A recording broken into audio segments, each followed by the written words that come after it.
Masalah yang lainnya juga adalah kalau misalkan baraya telisik dari silsilah itu, memang silsilahnya sedikit punya masalah dalam hal kalkulasi, yaitu coba kita lihat yang tadi ya, Habib Bahar, Habib Rizik, Habib Lutfi, Habib Muhammad, Habib ya dan lain sebagainya, Habib Ja'far juga dan sebagainya, itu adalah generasi ke-36 sampai 39 generasi sekarang itu.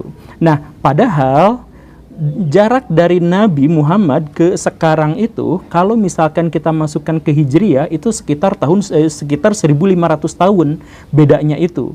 Jadi Nabi dilahirkan 50 tahun sebelum Hijriah kan, sekarang tahun 1444 Hijriah ketika video ini dibuat. Maka berarti dari Nabi lahir sampai sekarang itu berarti sekitar 1495 tahun. Ya kita bulatkan beda 5 tahun, ya kita bulatkan jadi 500 tahun Hijriah, 1500 tahun Hijriah. Sedangkan kalau dikonversi ke Masehi maka menjadi 1453-an Masehi kan begitu. Nah, 1500 tahun itu di seluruh dunia generasi yang berpindah, generasi yang berubah, generasi yang ada itu adalah sekitar 50 sampai 75 generasi.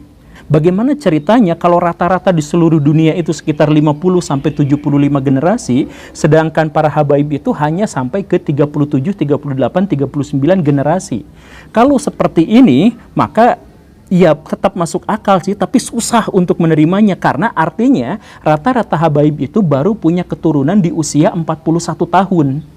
Kan ini ya masa kalau misalkan ada orang yang punya anak di usia 41 tahun, itu sesuatu yang wajar. Tapi kalau dirata-ratakan sepanjang 1500 tahun, rata-rata orang punya anak sekitar 41 tahun, itu sebenarnya agak kurang srek gitu. Secara probabilitasnya itu nggak nyambung gitu, nggak sah gitu, nggak cocok gitu. Gitu kan? Apalagi ditambah dengan kesulitan yang lain, bahwa di zaman dulu sebelum tahun 1800-an, itu kebanyakan orang menikah di usia yang sangat belia, antara 11 tahun, 12 tahun, 13 tahun, 14 tahun. Begitu. Itu umumnya segitu. Nah, kalau misalkan pernikahan itu terjadi di umur 11, 12, 13, 14, dalam kurun waktu 1500 tahun, rata-ratanya mereka punya anak di usia 40 tahun atau punya generasi berikutnya di usia 40 tahun, maka saya pikir ini adalah sesuatu yang agak melenceng gitu, nggak sesuai kalkulasi begitu. Nah, jadi ayo kita lihat misalkan apa masalahnya itu. Nabi punya pelanjut yang namanya Fatimah itu ketika beliau berusia 34 tahun. Kemudian Fatimah berlanjut ke Hasan itu 19 tahun usianya. Husain ke pelanjut berikutnya yaitu Ali Zainal Abidin itu 33 tahun. Kemudian Ali Zainal Abidin ke Muhammad Al-Baqir itu 17 tahun. Kemudian Al-Baqir ke Ja'far Shadiq itu 26 tahun. Setelah dijumlah jamleh diambil rata-ratanya, itu ternyata rata-rata generasi itu berpindah di usia 26 tahun. Dari satu generasi ke generasi berikutnya rata-ratanya itu adalah 26 tahun. Wajar, normal, masuk akal. Iya kan? Semuanya masuk akal. Nggak ada yang sampai 40 tahun. Tetapi setelah Ahmad bin Isa yaitu Ubaidillah, nah di sini adalah masalahnya. Seperti yang tadi ya, Pak Imaduddin itu mempermasalahkan Ubaidillah itu tidak ada sanadnya, tidak ada garis silsilahnya, tidak ada catatannya. Nah, dalam kalkulasi ini juga jadi masalah ketika Nabi sampai Ja'far Shadiq katakanlah itu rata-rata 26 tahun dan itu wajar, itu masuk dalam rata-rata orang di seluruh dunia. Pada masa berikutnya dari Ubaidillah itu menjadi sangat berbeda. Misalkan Ahmad bin Isa ke Ubaidillah itu 40 tahun rentang perbedaannya. Kemudian Ubaidillah ke Ali anaknya itu 30 tahun, Ali ke Alwi 20 tahun, Alwi ke Muhammad 40 tahun, Muhammad ke Alwi generasi berikutnya itu 60 tahun.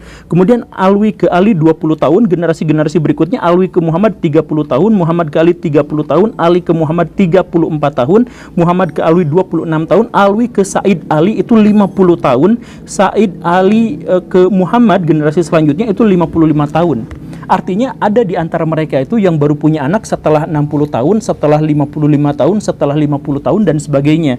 Dan ini rata-rata ke bawahnya gitu. Jadi rata-ratanya tetap selalu di atas 30 tahun. Nah, ini sebenarnya menjadi sesuatu yang agak bermasalah, menjadi sesuatu yang aneh. Ditambah lagi kalau misalkan Baraya melihat, mengecek silsilah itu, di situ selalu ada juga yang aneh, yaitu angka tahun dari kelahiran orang-orang yang tanpa sanad tadi itu, ya menurut Pak Imaduddin tanpa sanad itu selalu berangka tahun genap sempurna.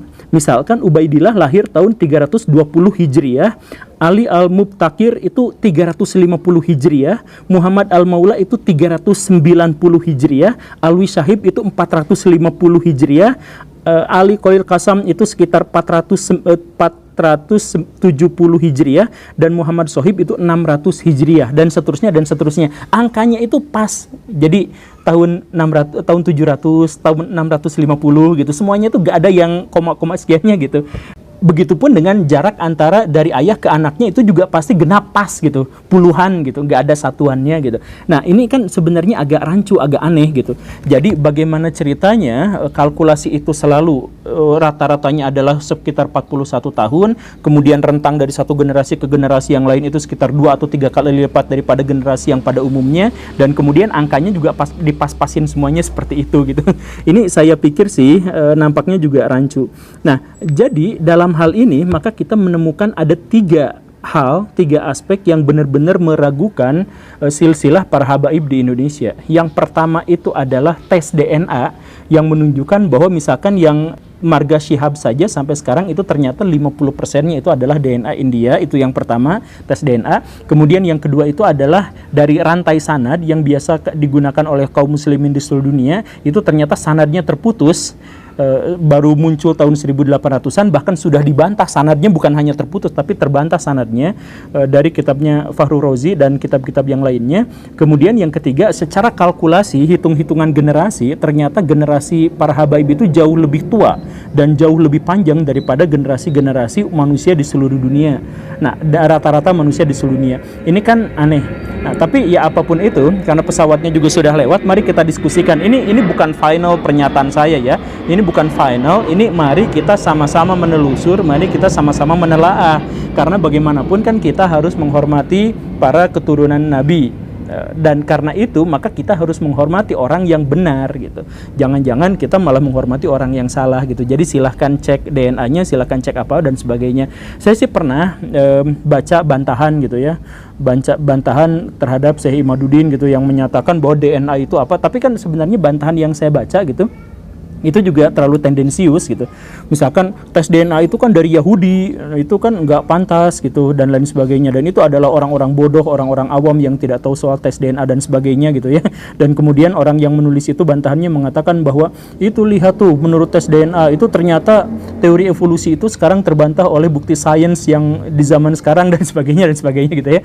Itu saya pikir sih tidak layak. Saya aslinya mau mencari bantahan-bantahan dari Pak Imaduddin ini, tapi malah mendapatkan ya pernyataan-pernyataan yang seperti itu. Jadi diskusi tetap dibuka, mari kita sama-sama membahas apakah, atau berserta buktinya tentu saja ya, apakah silsilah dari habaib-habaib yang ada di Indonesia itu sah dan meyakinkan atau tidak. Terima kasih karena sudah menyimak. Saya Guru Gembul. Assalamualaikum warahmatullahi wabarakatuh.